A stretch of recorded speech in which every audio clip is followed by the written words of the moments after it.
కన్యవారికి కనుక చూసుకున్నట్లయితే కన్యా లగ్నం అనుకోండి లేదా కన్యా రాశి అనుకోండి, మీకు ప్రధానంగా ఇక్కడ గమనించినట్లయితే ఈ యొక్క రాశి వారికి లేదా ఈ లగ్నం వారికి అసలు కెరీర్ లో ఎందుకు సెట్ అవ్వలేకపోతున్నారు, వివాహం అవ్వడానికి కలిగేటువంటి ప్రాబ్లమ్స్ ఏంటి, దాన్ని ఎలా సాల్వ్ చేసుకోవాలి, ధనం విషయంలోని, హెల్త్ విషయంలోని, పూర్వజన్మ కర్మ ఎలా ఇన్వాల్వ్ అవడం వల్ల మీకు ఆకస్మిక సంఘటనలు జరుగుతున్నాయి అనేటువంటి అంశాలు చెప్తుంది నేనైనప్పటికీ చెప్పిస్తుంది సాక్షాత్ లలితాంబ వారికి భావిస్తూ లలితాంబిక అమ్మవారి యొక్క అనుగ్రహం మీకు పరిపూర్ణంగా కలగాలని స్ఫూర్తి కోరుకుంటూ, ముందుగా కన్యా లగ్నానికి లగ్నాధిపతి బుధుడు ఎలాంటి విద్యనైనా ఎలాంటి పనినైనా చూసి చేసుకొని మీరు చేయగలుగుతారు. ఎంత లోపల భయం ఉన్నా దాన్ని లోపలే పెట్టేసుకొని ఏదో రకంగా దాన్ని విజయవంతం పొందే దిశ వైపు వెళ్తూ ఉంటుంది. అదే మీకున్నటువంటి బలము. అయితే మీకు లగ్నాధిపతి దశమాధిపతి ఒక్కడే బుధుడే, అంటే కెరియర్ కారకుడు జీవకారకుడు ఒక్కడే అవుతున్నాడు. కాబట్టి బుధగ్రహం స్ట్రాంగ్ అవ్వాలంటే విష్ణు సహస్రనామాలు మీరు ఎంత వింటూ ఉంటే మీ కెరియర్ పరంగా అంత గ్రోత్ పెరుగుతూ ఉంటుంది. మరి అదేవిధంగా ధనాధిపతి శుక్రుడు అవుతున్నాడు కాబట్టి శుక్రగ్రహం స్ట్రాంగ్ అయితే మీకు ఫైనాన్షియల్ గ్రోత్ ఉంటుంది. కొంతమంది కెరియర్ ఉంటుంది కానీ ఫైనాన్స్ ఉండదు. దానికి అర్థం ఏంటంటే బుధుడు బాగున్నాడు కానీ శుక్రుడు బాగలేడు అని అర్థం. శుక్రగ్రహం స్ట్రాంగ్ అవ్వాలి. స్ట్రాంగ్ అవ్వాలంటే ఏంటి, అది పాడైపోతే వజ్రం పెట్టుకోవడం కాదు, లలితాసహస్రనామాలు చేసుకోవడం, లేదా ఓం సంపత్కరి సమారూఢ సింధుర ప్రజసేవితాయ మహామంత్రం చేసుకోవడం, లేదా ఓం ధర్మాధ్యక్ష ధనాధ్యక్ష ధనధాన్య విభక్తిని అమ్మ చేసుకోవడం. శుక్రుడు ఏ గ్రహాల ద్వారా పాపకత్యంలో ఉన్నాడో ఆ గ్రహాలు కూడా దానం ఇవ్వడం, పరిహారం చేసుకోవడం చేస్తూ ఉండాలి. తీపి పదార్థాలను గోవులు తినిపిస్తూ ఉండాలి. ఇక మీకు పంచమ షష్టమాధిపతి, ఇది ఎలా ఉంటుందంటే మిత్రులే కొంచెం శత్రువులు అయిపోతుంటారు శనిగానికి పాడైతే. కాబట్టి ఈ రోగకారకుడు, రుణరోగకారకుడు, శత్రుకారకుడు ఉన్నందుకు శనికి వచ్చినందుకు కొంచెం లాంగ్ టర్మ్ గా లోన్స్ ఉంటూ ఉంటాయి. బట్ స్లోగా క్లియర్ చేసుకుంటూ ఉండాలి. ఓం అపర్ణాయన మహామంత్రం చేసుకుంటే ఖచ్చితంగా బాగుంటుంది. ఇక్కడ బాధకుడికి సప్తమ చతుర్థాధిపత్యం వచ్చింది. అంటే మీరు గనక ఏదైనా ప్రాపర్టీ తీసుకునేటప్పుడు సరిగ్గా తీసుకోకపోయినా అది క్లియర్ గా మీకు వివాహం మీద కూడా ఎఫెక్ట్ చూపిస్తూ ఉంటుంది. కాబట్టి వివాహం అనేటువంటిది ఒక స్ట్రెస్ఫుల్ గా అనిపిస్తూ ఉంటుంది వీళ్ళకి, కన్యవారికి. కాబట్టి మీరు ఎక్కువ దత్తాత్రేయుడు ఆరాధన చేస్తూ ఉన్నట్లయితే బాగుంటుంది. కాకపోతే మీకు పూర్వజన్మ కర్మ చంద్రుడు ద్వారా ఇరుక్కుంటారు. కాబట్టి చంద్రగ్రహం అంటే ఒక్కోసారి ట్రాన్స్పోర్టేషన్ అనో, ఫుడ్ అనో, వాటి వల్ల ఇన్వెస్ట్మెంట్ చేయడం వల్ల వస్తుంది. కాబట్టి చంద్రబలం ఎలా ఉందో చూసుకోండి. ఎక్కువ మెడిటేషన్ చేయండి. పూర్వజన్మ కర్మ మీకు మెడిటేషన్ చేయడం ద్వారా పోతుంది. ఇప్పుడు మనం చెప్పుకున్న అంశాలు ఏవైతే ఉన్నాయో, ఎవరికైతే యాక్సిడెంట్ అవుతున్నామో, లేకపోతే షేర్ మార్కెట్ లో లాస్ ఉంటుంది, ఇవన్నీ అసలు ఎప్పుడు జరుగుతాయి లైఫ్ లో చూసుకున్నట్లయితే, ఎప్పుడు కూడా దానికి సంబంధించిన దశ రావాలి. అంటే షేర్ మార్కెట్ పంచమం 5 to 8 లెవెల్ కాంబినేషన్. ఆ 5 to 8 లెవెల్ కాంబినేషన్ పాడైనటువంటి మహాదశ రావాలి. ఆ దశలు రాకుండా మీకు ఏమి ఇబ్బంది ఉండదు, గుర్తుపెట్టుకోండి. అదేవిధంగా యాక్సిడెంట్ అనుకున్నాం, యాక్సిడెంట్స్ అనుకుంటే 4 and 8 కాంబినేషన్ పాడైనప్పుడు మహాదశ రావాలి. అలా కాకుండా బాగున్న దశ అనుకోండి 4 and 8 కాంబినేషన్ లో, అప్పుడు ఆస్తులు కలిసి వస్తాయి ఆకస్మికంగా. అది తండ్రి ఆస్తి కావచ్చు, ఒక్కోసారి తాతగారి ఆస్తి కావచ్చు, సొంతంగా సంపాదించుకోవడం అంటే థర్డ్ హౌస్ రిలేటెడ్ ఉండాలి. ఎంతసేపు 4-8 వచ్చిందాక అమ్మో నాకు యాక్సిడెంట్ అయిపోతుందని భయపడ్డాం కాదు. అది ఒక్కొక్కసారి ఆస్తిని కూడా ఇస్తుంది. రీసెర్చెస్ అంటే ఒక్కొక్కసారి మనం ఏదైనా ఎడ్యుకేషన్ రిలేటెడ్ సంబంధించిన దాంట్లో మనం చేసేటువంటి దాంట్లో పిహెచ్డి అవి చేస్తూ ఉంటాం. అటువంటి వాటిల్లో ధనయోగాన్ని ఇస్తూ ఉంటుంది.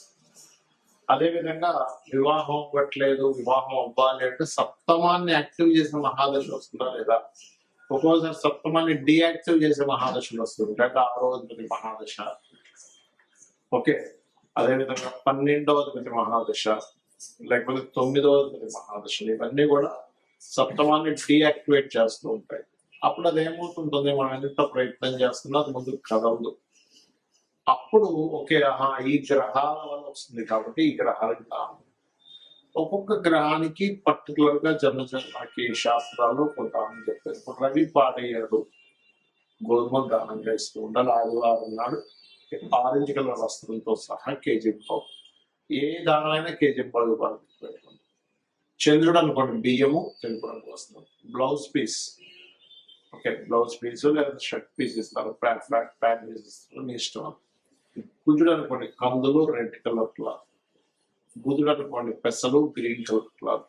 ఒకవేళ గురువు పాడయ్యాడు మీ జన్మజాతకంలో, ఆ గురువే మీకు అక్కడ మహాదశనాథుడయ్యాడు, అంతర్దశనాథుడయ్యాడు ఒకసారి మీ యొక్క విషయాన్ని అపురూపంలోకో లేకపోతే వివాహం వెనక్కి వెళ్ళే విషయంలోనో సంపాదన సరిగ్గా లేని విషయాలకు అది కనెక్ట్ అయింది. అప్పుడు శనగలు దానంగా ఇవ్వాలి, ఎల్లో ఫ్రూట్. శుక్రుడు పాడయ్యాడు అనుకోడు ఉదాహరణకు మీ జన్మజాతకంలో, బొబ్బర్లు తెలుపు రంగు వస్త్రము దానంగా ఇవ్వాలి. శని అనుకోండి నువ్వులు and blue colour cloth, Rahu అయితే మినువులు సెమిన్ కలర్ క్లాత్, కేతు అయితే ఉలవలు మల్టీ కలర్ క్లాత్. అయితే ఎప్పుడు కూడా చాలా మంది దానం ఇచ్చేటువంటి విషయాల్లో కూడా ఏమంటే మేము ఆలయానికి వెళ్ళి అక్కడ ఒక మూలను పెట్టేసి వెళ్ళిపోతాము అంటూ ఉంటారు. అలా మీరు కనుక మూలను పెట్టేసి వెళ్ళిపోతే అది దానం కిందకి రాదు. మీరు మీ అకౌంట్ లో ధనం పడాలనుకుని ఏం చేస్తారు, మీరు చక్కగా బ్యాంక్కి వెళ్ళి డబ్బులు తీసుకెళ్ళి చెక్ తీసుకెళ్ళి మీ అకౌంట్ నెంబర్ ఏంటి, మీ పేరు ఏమిటి, ఏ బ్యాంక్ లో వాళ్ళకి వేయాలి, లేదా మీ అకౌంట్ లో వేయాలి అనేకమైనటువంటి విషయాలు మీరు వాళ్ళకి చెప్పి వాళ్ళ దగ్గర ఒక స్టాంప్ ఇచ్చుకొని రసీదు తీసుకొని వస్తారు. అంటే ఏంటి, మీరు పర్టికులర్ గా మీ గోత్రము నామము ఏ పర్పస్ అనేటువంటిది కూడా దానం ఇచ్చేటువంటి ఎవరికైతే ఇస్తున్నారో వాళ్ళకి మీరు చెప్పాలి. అప్పుడే వాళ్ళ సంకల్పం చదువుతున్నప్పుడు ఆ దానానికి వాల్యూ ఉంటుంది. సరే గోవులు మనకి దానం ఇవ్వడానికి సరైన పర్సన్స్ దొరకట్లేదు, గోవులు తినిపించవచ్చా? ఖచ్చితంగా తినిపించవచ్చు. అయితే నువ్వులు తినిపించకూడదు, అది ఏదైనా ప్రెగ్నెన్సీతో ఉందంటే అది మళ్ళీ మిస్క్యారేజ్ అవుతుంది, అది మళ్ళీ పాపం పుణ్యం కాస్త. రవికి సంబంధించిన వాటిలో గోధుమ రవ్వ తినిపించవచ్చు, చంద్రుడైతే బియ్యం పిండి తినిపించవచ్చు, కుజుడైతే క్యారెట్స్ తినిపించవచ్చు, గురువు అయితే అరటికాయలు తినిపించవచ్చు, బుధుడైతే ఆకుకూరలు తినిపించవచ్చు. అందులో గోంగూర తినిపిస్తే గోవుకి చాలా చక్కటి స్ట్రెంత్ వస్తుంది. శుక్రుడైతే తీపి చపాతీలు తినిపించవచ్చు, శని అయితే బెల్లం తినిపించవచ్చు, రాహు అయితే అదే బెల్లము ఉండలు 4 చేసి తినిపించవచ్చు, కేతు అయితే గ్రాసులు తినిపించవచ్చు. ఈ రకంగా ఒక్కొక్క గ్రహాన్ని బట్టి మనం వెంటనే ఈ ధాన్యాలు తీసుకొని దాన్ని తినిపించాలి. అదేవిధంగా ఎప్పుడు కూడా గుర్తుపెట్టుకోండి, చాలా మంది వాళ్ళ లైఫ్ లో ఏదైనా ఇన్సిడెంట్స్ నెగిటివ్ గా వెళ్తున్నాయంటే వెంటనే వాళ్ళు చూసుకునేది ఏంటంటే ఏనాడు శని, అర్ధాష్టమి శని, అష్టమి శని, దీనివల్ల మొత్తం లైఫ్ పాడైపోతుంది అనుకుంటారు. అసలు అది కానీ కాదు, అది కేవలం మీకు స్లో మందుడు అంటారు జ్యోతిశాస్త్రం వచ్చిన శనిక్షర. శని అంటే అర్థం ఏంటంటే స్లో మూమెంట్. మనకి ఏదైనా సరే ఒక స్లో అవుతున్నప్పుడే మన లైఫ్ లో మనం సరిగ్గా ఆలోచించుకుని మనం ఎక్కడ రాంగ్ స్టెప్స్ వేస్తున్నాము, ఎక్కడ రైట్ స్టెప్ వేస్తున్నాం అనే విషయాన్ని మనం పూర్తిగా అర్థం చేసుకోగలుగుతాం. అలాగే మరొక విషయం ఏంటంటే ఇక్కడ గమనించినట్లయితే ఈ యొక్క కాలసర్ప యోగాలు కూడా మీ జాతకంలో నేను ఇప్పటికీ చాలాసార్లు ఎక్స్ప్లెయిన్ చేశాను. 180 మంది దేశ నాయకుల ముందు కాలసర్ప దోషము, మరి వాళ్ళందరూ ప్రెసిడెంట్లు ఒక్కసారి ఆలోచించండి. ఏదో మూఢత్వంలో కాలసర్ప యోగం ఉంది, నాకేమీ కలిసి రాదు, నా జీవితం ఇంతే, నాకేం చేసినా కలిసి రాదు, నా మూఢత్వం ఉండకండి. జ్యోతిష్ శాస్త్రం అంటే మనకు వెలుగునిచ్చేది, అసలు మీకు రూట్ ఎటుందని చెప్పేది. అంతగా నీకు ఎందుకు పనికిరావు అని చెప్పడానికి జ్యోతిష్ శాస్త్రం అవసరం లేదు. కాబట్టి ఎల్నాడు సరే కాలసర్ప యోగం విషయంలో పెద్ద సీరియస్ గా తీసుకోకుండా ఏమి కాదు. మీ పర్సనల్ చార్ట్ లో ఉండే మీ మహాదశలు, అంతర్దశలు, ఇప్పుడు మనం చెప్పుకున్నాం 5 అంశాలు. ఒకటేంటి, మీకు వివాహం అవ్వాలన్నా, ధనం కలగాలన్నా, లేకపోతే ఏంటి అని ఆ పర్టికులర్ గ్రహాన్ని యోగం అది యోగ్యవంతంగా మారాలి. అది కంబస్ట్ అయి ఉంటుంది, ఒక్కోసారి అస్తంగత దోషంలో ఉంటుంది, లేకపోతే పాపకత్తిలో ఉంటుంది. అలాంటప్పుడు మీకు వివాహం అవ్వకపోవడమో, ధనం రాకపోవడమో, లేకపోతే మీరు అనుకున్నటువంటి స్టేజ్కి కెరియర్ లో వెళ్ళలేకపోవడమో, ఆకస్మిక సంఘటనలు జరగడమో, అప్పులు పాల్గొనడమో జరుగుతుంది. సో ఇది ఈ రకంగా చేయండి. ప్లస్ మీరు ఫైనాన్షియల్ గా ఎంతున్నా కొంతమంది హ్యాపీనెస్ ఉండదు. అలాంటి వారు ఓం ఇంద్రగోప పరిక్షిప్త స్మరతూనా భజంగికాయి నమః అనే నామస్మరణ చేయండి, ఖచ్చితంగా బాగుంటుంది. అలా కాదండి నాకు అన్ని విధాలా నాకు కావాలంటే టోటల్ లలితా సహస్రనామం రోజు చేయండి.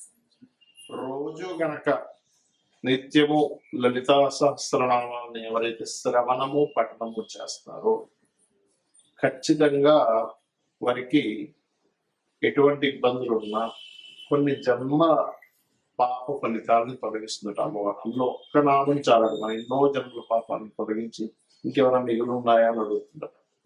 కాబట్టి ఇలా చేయండి, అన్ని విధాలా మీకు బాగుంటుంది.